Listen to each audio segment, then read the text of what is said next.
सामान ये मिला जुला इन्फॉर्मेशन का प्रोग्राम है जो अदारा आपकी आवाज़ के स्टूडियो से लेकर आपकी खिदमत में हाजिर हैं।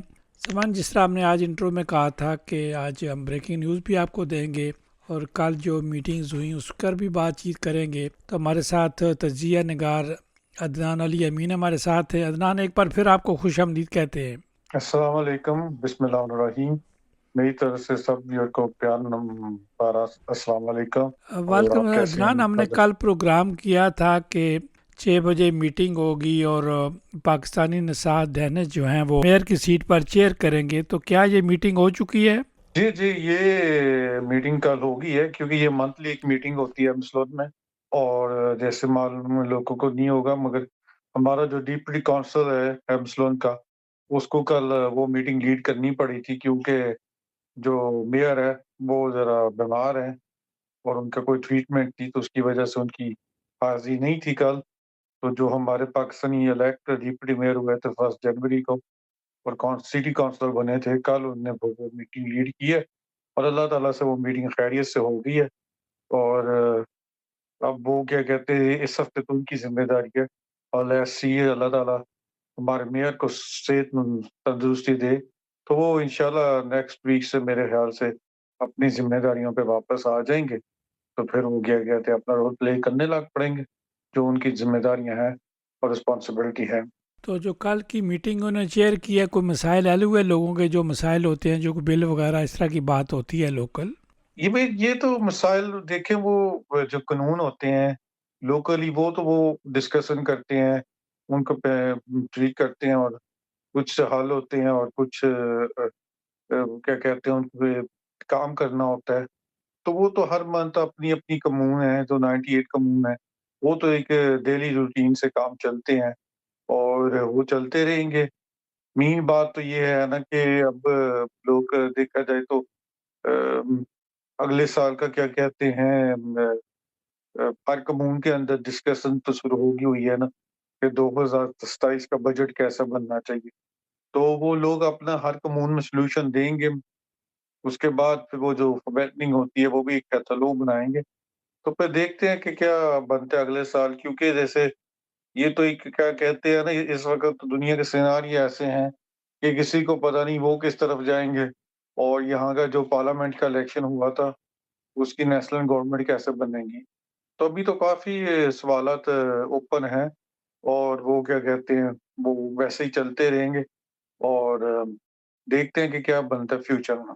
तो चलिए अदनान, ये तो बातें चलती रहेंगी, लेकिन हुकूमत के हवाले से अभी तक कोई किसी कहते हैं ना कि ऊँट किसी करवट नज़र नहीं आ रहा। बस बातचीत बातचीत, मीटिंग्स मीटिंग्स, अखबारात की भी रौनक लगी हुई है, मीडिया की।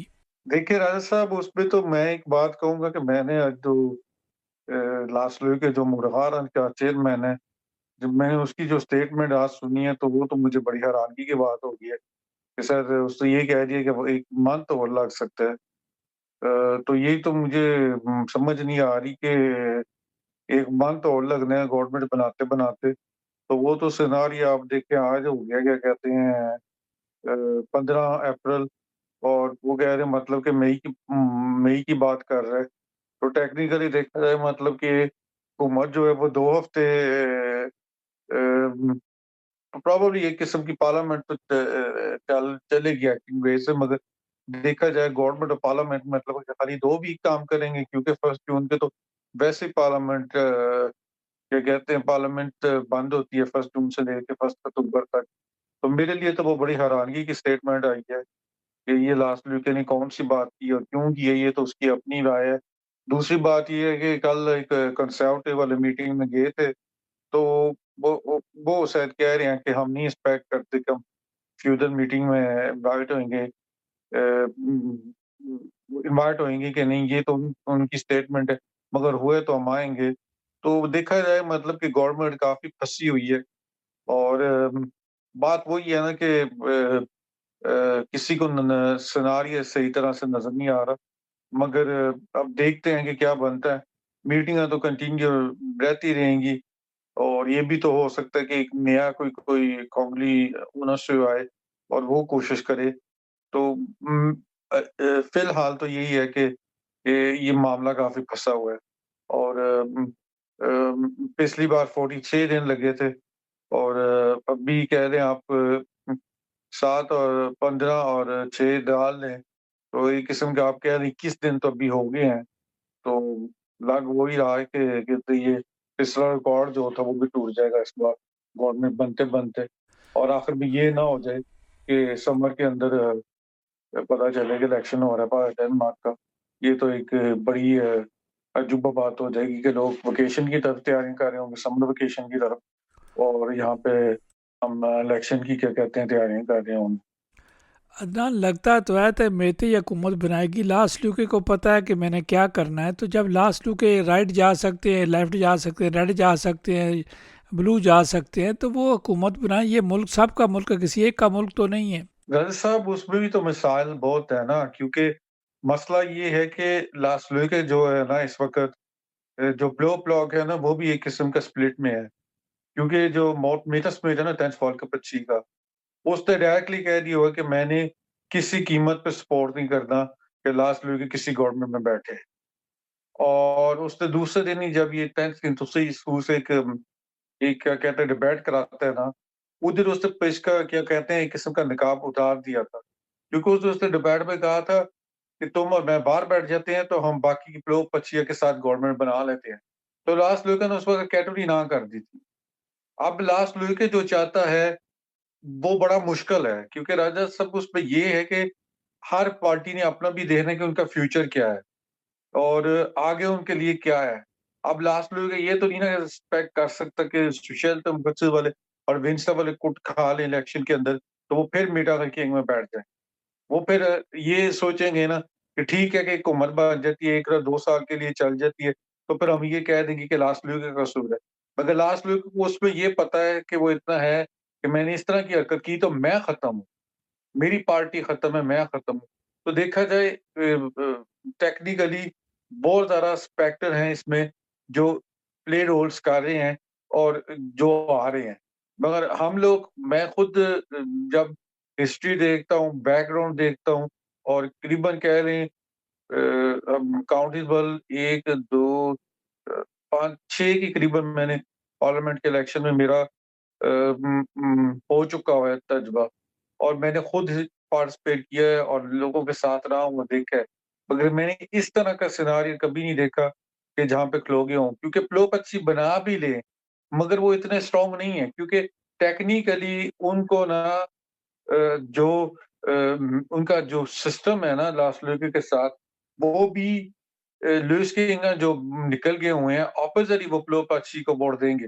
मगर उनको काउंट करना करके फिर भी इनकी क्या कहते हैं 91 पहले बनती थी, मगर अब इनकी 88 बन रही हैं सीटें, और फिर भी आपको कोई ना कोई इधर से लेना पड़ेगा, उधर से लेना पड़ेगा, तो बड़ी मुश्किल है कि गवर्नमेंट रन कर सके। लास्ट वीक और ये सेम चीज़ है रेड ब्लॉक के लिए भी। तो एक किस्म का सिनेरियो मैथमेटिक्स देखा जाए ना, तो बड़ा मुश्किल है कि बंदा किस तरफ जाएगा और किस तरफ नहीं जाएगा। तो अब देखते हैं कि इस वीक में और अगली वीक में क्या बनता है और फिर ही बंदा क्या कहते हैं कि काउंटेबल होगा। मेरी अपनी राय ये है कि मेरे पर्सन जो है ना, अब इस सोच में पड़ गई होगी कि मैं क्या करूँ? क्योंकि आपको ये भी याद रखना चाहिए कि 2 हफ्ते के बाद 1 माह आ रहा है और उसमें भी तो उसने ना कुछ करना है। ये तो नहीं ना कि वो ऐसा कोई फैसला कर ले जिससे उसको कोई पड़ जाए। तो मेरा अपना गेस है कि हो सकता है कि फ्लो-फ्लॉप कोशिश करे, उनको चांस मिले, बट मुझे भी लग रहा है कि हम 1 मई के बाद ही जाएँगे, तो कोई गवर्नमेंट बनेगी। उससे पहले मुझे भी अब नहीं नज़र लग रहा कि गवर्नमेंट बने। तो आप क्या समझते हैं कि लास्ट लू के अपनी सियासी वैल्यू बढ़ा रहे हैं, सियासी कीमत लेना चाहते हैं, या सियासी कीमत क्या उनको मिल सकती है? रजत साहब वो एक बंदा है जिसको मिस्टर बनना चाहता है वो। और हो सकता है कि वो उसके दिमाग में हो कि मैं किसी न किसी तरह से खुद प्राइम मिनिस्टर बन जाऊँ। ये एक मेरा नहीं बड़े लोगों की राय है। मगर वो नहीं हो सकता, क्योंकि वो प्राइम मिनिस्टर तभी नहीं बन सकता क्योंकि उसको मिसेस में भी नहीं बनने देगा और दूसरी पार्टी भी नहीं बनने देगी। और ये बड़ा मुश्किल हो जाएगा, क्योंकि उसके अंदर फिर री इलेक्शन की तरफ जा लें। और जैसे मैं आपको अभी भी कह रहा हूँ री इलेक्शन में गए, तो सारा ब्लेंडर लास्ट लुके पे आ जाता। ये लास्ट लुके जो है, इसकी वजह से सिनेरियो बना है और फिर लोगों ने ना, हो सकता है कि उसमें ये सिनेरियो ऐसा बने कि मुश्किल पड़ जाए इसको, क्योंकि जो जो जो जो जो क्या कहते हैं, ओपिनियन बॉक्स में जो करा रही हैं, उसके अंदर रेड ब्लॉक जो है वो अभी तक उसकी ही लीड है और उसकी टेक्निकली ज़्यादा लीड होगी हुई है। उसमें बस नुकसान ये है कि ट्रांसफॉल के पक्षी वाले बहुत आगे जा रहे हैं, क्योंकि वो जो सॉल्यूशन फेंक रहे हैं, उसका एक किस्म का कॉन्सिक्वेंसली लोगों को ये लग रहा है कि वो जो चीज़ें कह रहे हैं, वो करेंगे भी, वो रियलिस्टिकल है। जिस तरह हो गया कि उन्होंने कल पार्लियामेंट के अंदर, जब पार्लियामेंट बैठी थी, तो वहाँ पे बंदा कानून ला सकता है पार्लियामेंट के अंदर, वो जा सकता है लीगली। तो वो ये कानून ले आए थे कि हम चाहते हैं कि ये बेंज़ीन और डीज़ल की प्राइसेज़ जो हैं, वो नीचे हो जाएँ। इवन कि जो नेशनल बैंक है डेनमार्क का, उसने कहा था कि इन चीज़ों पे एकदम ना नीचे लेके आना, क्योंकि इसका लॉन्ग सेक्टर पे कोई और असर हो सकता है। मगर वो लगे हुए हैं लोगों को इस चीज़ें डालने की, जिससे लोगों को क्या कहते हैं, अट्रैक्शन कर सकें। तो वो एक किस्म का क्या कहते हैं, अपने रूज पे हैं और वो हैं। मगर उसके अंदर भी शायद एक आज कहानी बाहर निकली है, मैंने अभी जब वापस आ रहा तो मैंने वो एक सब लड़के बाहर पढ़ी है। अगर मैं देखूँगा कि वो क्या हुआ है, उस पार्टी के अंदर कुछ मसला पड़ा है, जिससे पीएफआई को, जिसकी पार्टी बनाई थी, उसको थोड़ी नाराज़गी हुई है। तो अब देखते हैं, हो सकता है कि शायद उसमें भी क्या कहते हैं, कोई ना कोई सुचा शोर म वंस अगेन बढ़ जाए। तो वो भी पार्टी क्या कहते हैं, उसमें घुस जाए तो बेहतर ही रहेगा हम मुसलमानों के लिए। मगर देखा जाए तो काफ़ी मुश्किल है कि ये गवर्नमेंट बने और किसी तरफ इसका नतीजा आए। अदनान, आपने देखा होगा कि माउंट ड्यूस्ट्रुप ने ये पार्टी बनाई थी, तो एंड उनका क्या हुआ था? जब भी इस डीएफ की जो लीडरशिप होती है, तो एंड जो है वो उसका कोई इतना अच्छा मंजरनामा नहीं होता। देखिए, मोस्ट क्लिस्टोफ ने फार्मकस पत्सुल बनाई थी 1973 में, और वही फार्मकस पत्सुल से ये बाहर निकले थे, जो है क्या कहते हैं, तेंसफॉल के पक्षी वाले, जिस तरह होगी पीएफआई को होगी, जिस तरह से हो गई ये हो गया क्रिस्टियन शूसेंटेल हो गया। अगर आप उससे एक और बात देखिए ना राजा साहब, जो टेंसफॉल के पक्षी के कुछ बंदे थे, वो भी टेंसफॉल के पक्षी को छोड़ के फिर तहमस थे मुखाड़ा में चले गए। ये जो इंगस्टॉयपर की पार्टी है, जैसे फिर अस्कोप चला गया था, शान एस्पर्सन चला गया था, और बंदे चले गए थे। तो देखा जाए ना, तो ये पार्टियों के अंदर से बहुत कुछ क्या कहते हैं निकल आता है। कुछ जो थे पवन पक्षी में चले गए थे, सो बहुत कुछ डेफिनिटली हो जाता है। आपको मैं एक और सच्ची खबर एक दूँ, जो जो व्यूअर्स के लिए भी एक पता होगा, और ये शायद व्यूअर्स को ब्रेकिंग न्यूज़ मिलेगी, शायद उन्होंने ना सुना हो। स्टामकुअस जो खड़े हुए थे 2000, मेरे ख़्याल से, अब मुझे याद, मैं इस खड़े हुए थे एक टाइम पे, वो भी दोबारा से अपनी पार्टी रिलॉन्च करने लगे। तो वो भी अपने वोट क्या कहते हैं, वेलिया एंकलेंगा शुरू हो गया इकट्ठियाँ करना। तो मतलब कि एक जिस ये कॉस्टम कोर्स वो है, रासमुस फेल्डनर, जिसने ये अल्लाह ताला क्या कहते हैं, अल्लाह ताला माफ़ करे कि मैं ये लफ़्ज़ लेने लगा हूँ, जिसने ये कुरान पाक साड़ना शुरू की रस्म की थी डेनमार्क में भी और स्वीडन में भी। तो अब वो भी वेलिया एंकलाइन पे आ गया है कि मैं दोबारा खड़ा होना चाहता हूँ। इवन कि वो ये 2026 इलेक्शन में इंडिपेंडेंट की तरह खड़ा हुआ था, मगर वो दोबारा कोशिश करने लगे और दोबारा अपनी पार्टी को रिलॉन्च करने लगे। अदनान, ये सारी चीज़ें ज़ाहिर है चलती रहेंगी। तो अगर ये डीएफ पार्टी है, इसको लोग वोट देते हैं, ये इस मुल्क की पार्टी है, तो ये गैर मुल्कियों के ख़िलाफ़ जो इनकी पॉलिसी है, इनको वोट मिलते हैं, लेकिन बेसिकली ये मुल्क के लिए क्या फ़ायदेमंद है? भाई, मुल्क के लिए ये देखा जाए तो मेरी नज़रों में ये कोशिश करते हैं अपनी तरफ से, मगर इनकी ये जो बुज़ुर्गों हैं, इनकी काम क करने की कोशिश करते हैं और कुछ करते हैं। मगर मुझे आज तक इनकी समझ नहीं आई कि ये जो पॉलिसी लाते हैं, इस कैसे लाते हैं? क्योंकि अब आप एग्ज़ाम्पल देखें, जब इनने ये लॉन्च किया था, जिस दिन इन्होंने अपनी कैम्पेन लॉन्च की थी कि एक मुसलमान बाहर जाए, एक अंदर आए, तो उसी दिन मैंने और कुछ लोगों ने, जब मेरे पास मीडिया वाले आए थे, क्योंकि हमारा ईद ईद मिलन बाज़ार था और दूसरे दिन ईद थी, तो सारे मीडिया को पता चल गया था कि हमारा प्रोग्राम होता है क्योंकि डीआर और कुछ मीडिया वाले वैसे ही हमारे पास आते हैं हर साल। तो जब वो मेरे पास उधर आए थे तो मैंने उन्हें यही सवाल किया था, मैंने कहा मुझे एक आप बात बताएँ, आप यहाँ पे आए हैं पूछने मेरे से सवाल, मैंने कहा मैं जवाब तो आपको बड़े सिंपल दे सकता हूँ, पर मुझे एक बात बताएँ, एक बंदा बाहर जाएगा, एक बंदा अंदर आएगा। लेट्स सी 10 बंदे बाहर जाते हैं, 10 बंदे अंदर आते हैं। मगर वो जो 10 बंदे छोड़ के जाएँगे किसी चीज़ को और वो 5 चीज़ों को, तो कैसे आप पूरा करेंगे? मैंने कहा एक तो ये है कि और ये बात दूसरी। दूसरी बात मैंने उन्हें कहा कि आपको एक चीज़ का अंदाज़ा नहीं होता, ये जैसे कह रहे हैं कि एक दब से बेंज़ीन प्राइस ये प्राइसेस नीचे कर दे। मैंने कहा ये जिस चीज़ से कह रहे हैं, वो कह रहे हैं कि क्लाइमेट के कुछ प्रोजेक्ट बंदा रोक दवे। मैंने कहा दुनिया के अंदर वो क्लाइमेट प्रोजेक्ट जो वो रोकने की कोशिश कर रहे हैं, उसी वजह से ये जो मौसम खराब हुए हैं दुनिया में, वो हो जाएँगे। तो मैंने कहा ये तो लॉन्ग सेक्टर की पॉलिसी नहीं सोचते, ये सॉफ्टवेयर की पॉलिसी सोचते हैं। और इनकी पॉलिसी जो है ना, ज़्यादा बेसिकली इनका नंबर ही ज़्यादा जो बना हुआ है ना, वो व्लादिमीर पुतिन की वजह से। क्योंकि ये उसको ना बहुत अच्छी तरह से इस्तेमाल कर लेते हैं और उसको अच्छी तरह से क्या कहते हैं बंदे को यूज़ बंदे के अगेंस्ट कर लेते हैं। बाकी इनकी पॉलिसी जो है इल्खा पुल्ची के इनके पास, उस पे इनने काम किए हुए हैं, वो तो बाकी की पार्टी मेरी नज़रों में कर रही हैं और मेरे ख़्याल से तो इनके पास इतनी ज़्यादा पॉलिसी नहीं है मेरे नज़रों में। चलें, ये तो सारी चीज़ें चलती रहेंगी। देखें ना कि जब अजान पैदा होता है, गवर्नमेंट केयर टेकर गवर्नमेंट तो मौजूद है, सारे निज़ामात तो चल रहे हैं, हर चीज़ जो अपनी जगह फंक्शनल है। लेकिन जब हुकूमत बन जाती है तो फिर उसे कहते हैं कि पानी में ठहराव आ जाता है। लेकिन भाई जब ये यार पानी साहब, हिलता रहेगा तो इसका नुकसान तो डेफिनेट होता होगा सियासी। यस ये तो होता है क्योंकि इस वक़्त जिस तरह दुनिया की सूरत-ए-हाल है ना और जिस तरह से क्या कहते हैं क्राइसिस चलता है, उम, बंदे को एक स्टेबलिश गवर्नमेंट की ज़रूरत होती है। और जिस तरह से क्या कहते हैं ये फिर से दोबारा डोनाल्ड ट्रम्प शुरू हो गया था ग्रीनलैंड पे, तो जितनी जल्दी हुकूमत आएगी उतना जल्दी फ़ायदा होगा। और अ, और देखते हैं अब कब बनती है, कोशिश तो चल रही है और नेगोशिएशन तो चल रही हैं और पार्लियामेंट में बंदा स लॉ ऑफ हौसले तो ला सकता है, मगर बेहतर ये है कि गवर्नमेंट जितनी जल्दी आ जाए उतना बेहतर हो। उतना जल्दी बेहतर होता है। तो अदनान, क्या अब भी जो है केयर टेकर वज़ीर आज़म के पास अथॉरिटी है कि वो इलेक्शन नए अनाउंस कर सकती हैं? कानूनी टाइप से किसी की गवर्नमेंट नहीं बनेगी तो फिर नए इलेक्शन आ सकते हैं, मगर वो ये है कि ब्रेक डाउन हो जाए पूरा, कि कोई हुकूमत ना बना सके। क्योंकि आप एक बात हमेशा याद रखना कि मिन्ता गैंग भी बन सकती है 90 सीटों से कम।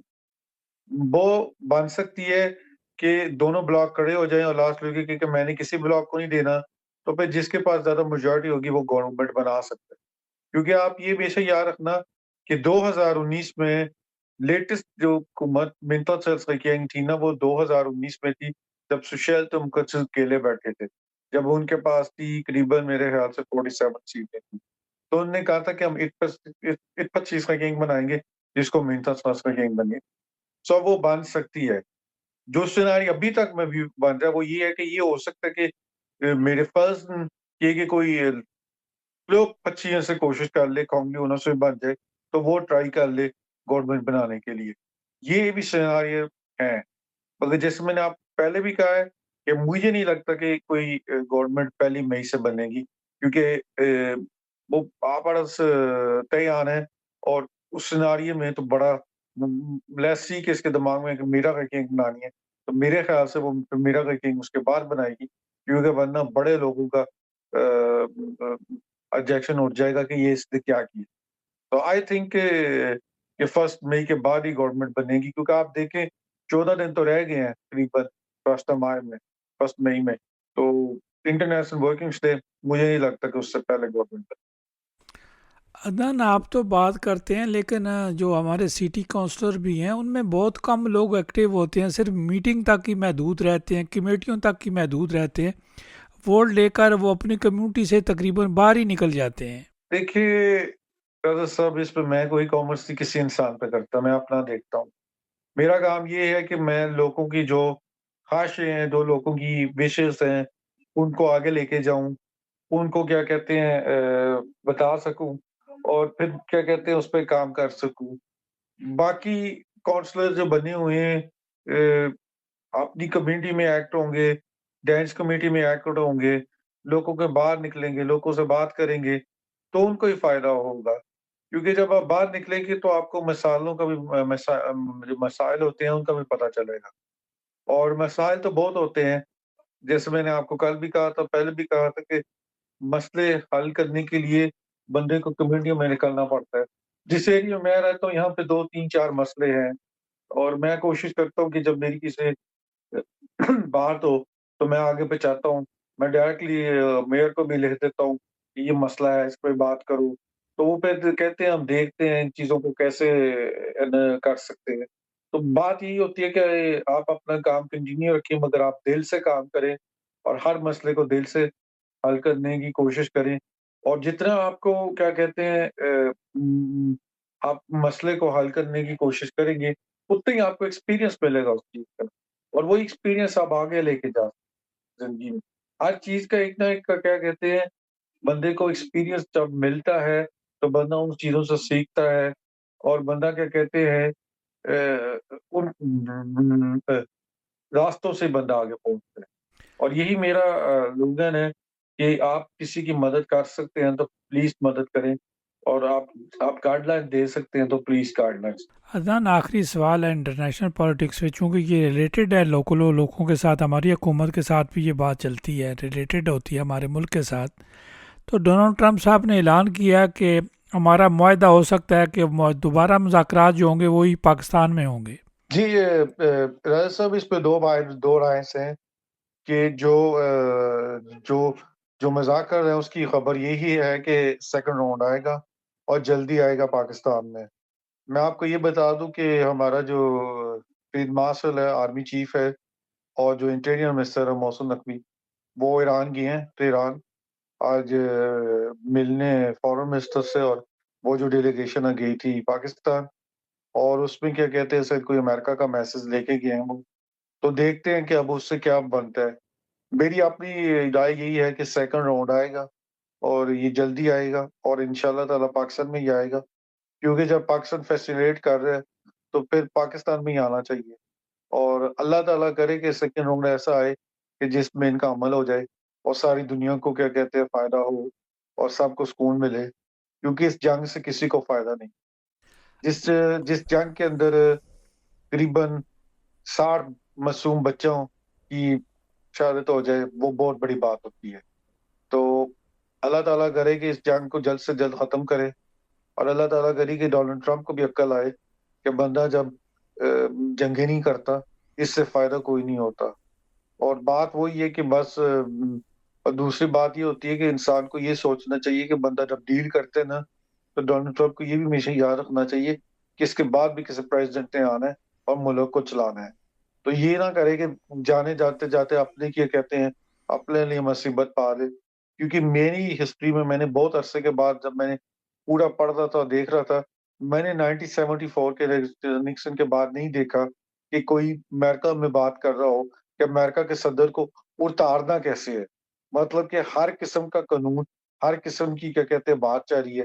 इवन फॉर्मर सीआईए डायरेक्टर ने कह दिया कि इसको उतारने की बंदा कर देना चाहिए क्योंकि डेंजरस जिंदा बंदा है और यही बंदा देखेगा होपफुली इसको कल आ जाएगी और क्या कहते हैं लेट्स मेक डील कर ले क्योंकि मैं एक बात कहूंगा जो मुझे बड़ी हैरानगी हुई थी अभी व्यूअर्स को था कि जब पूरी दुनिया की नजरें थी पीस टॉक के लिए तो अमेरिका का सदर और अमेरिका का फॉरेन सेक्रेटरी यूएफसी फाइट देखने गए हुए हैं इधर यूएफसी फाइट की वजह से इनको वॉशिंगटन में होना चाहिए था और फेडरेट करना चाहिए था अमेरिका से कि क्या करना है मगर माशाल्लाह से ये यूएफसी की फाइट देखने गए हुए थे यहाँ से पता चलता है कि ये आदमी थोड़ा अजीब किस्म का है इतनी पूरी दुनिया को क्या कहते हैं फिक्र है और ये यूएफसी की फाइट देखने गया हुआ है ये देख लेना कि बंदा क्या किए फिर अदनान, एक बात तो तय हो चुकी है कि इस मुल्क में जो हल है वो जमहूरियत है। तो मैं गैर मुल्कियों की बात करूँगा, ख़ासकर मुसलमानों की बात करूँगा। क्या हमने जमहूरी तरीका अपनाना है, डिक्टेटरशिप अपनानी है, या हर बात पे ज़िद करनी है, वोट हमने डालनी नहीं, ख्वाहिशात हमारी बहुत ज़्यादा है? इसका कोई आप बताएं हमारे सामान्य नाजरीन को। मैं इस पे कुछ नहीं कह सकता ज़्यादा साहब, मैंने पहले भी आपको कहा, मैं यही कहता हूँ कि आप प्लीज़ जाके अपना हिस्सा डालें इस डेमोक्रेसी में। आपका वोट बड़ा ज़रूरी होता है और मैं सब व्यूअर्स से सबसे कहता हूँ कि बड़ा ज़रूरी है कि वोट डालना बहुत ज़रूरी होता है। और मैं यही मेरी अपील्स है और मेरी अपनी बच्चों से है, नेक्स्ट जनरेशन से है और जहाँ पे मैं अब जाता हूँ, बड़े लोग मिलते हैं, कहते हैं तुम एक ही बात कहते हो। तो मैंने कहा मैं इसीलिए कहता हूँ कि आप जब अपना हक नहीं डालेंगे, तो आपके पास कोई पॉसिबिलिटी नहीं होगी। आप अपना वोट डालें, आप अपनी जमहूरियत को बताएँ कि आप एक सोसाइटी का हिस्सा हैं। मैंने कहा ये मेरे लिए नहीं है, ये हमारी जनरेशन के लिए है, मेरे बच्चों के लिए नहीं है सिर्फ, ये हर बच्चे के लिए, हर वो जो अगली नस्ल ने आना है, उनके लिए हम कोई ना कोई रास्ता बनाएँगे, तो वो इस सोसाइटी का हिस्सा होंगे। तो मेरी यही है कि प्लीज़ आप जमहूरियत में हिस्सा लें। ये 2026 है, इसमें क्या कहते हैं स्कूल कॉन्स्टिट्यूशन के इलेक्शन आने हैं। हमारे गैर मुल्कियों को उन चीज़ों में हिस्सा लेना चाहिए, उन चीज़ों में घुसना चाहिए, देखना चाहिए कि क्या है। मेरी ये अपील है, ये नेक्स्ट मंथ में मैंने पहले 2-3 पीरियड तो हो गए थे, फिर मुझे किसी ने कहा कि नहीं अभी कोई इतना नहीं है, तो तुम एक और टर्न ले लो।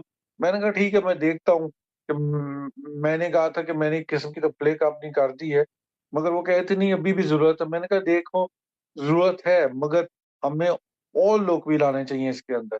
तो मैं होपफुली करूँगा कि इस साल स्कूल फेस्टिवल्स का इलेक्शन है, हमारे फ़ौरन उसमें हिस्सा लें, खड़े हों, बैठें उसमें, तज़्बा देखें कि एजुकेशन का क्या है, किस तरह चलता है ये। मेरी तो अपील है कि इन चीज़ों में घुसें आप लोग। हम लोग इस डेमोक्रेसी में घुसेंगे तो हम क्या कहते हैं ये जिस तरह पूरी फेस्टिवल्स होती हैं उसमें घुसे, काम करें आप। आप एक इस जमहूरियत का हिस्सा बने आप। अदनान, आपका बहुत शुक्रिया, आपने कीमती टाइम हमारे सामाइन के साथ शेयर किया। मेहरबानी आपकी। अल्लाह हाफ़िज़। ये थे अदनान अली अमीन, जो अपना नुक्ता नज़र पेश कर रहे। नाजरीन, हमारा किसी के साथ मुतफ़िक होना ज़रूरी नहीं है, कोई बात करना चाहता है तो उसके लिए हमारा प्लेटफॉर्म हाज़िर है।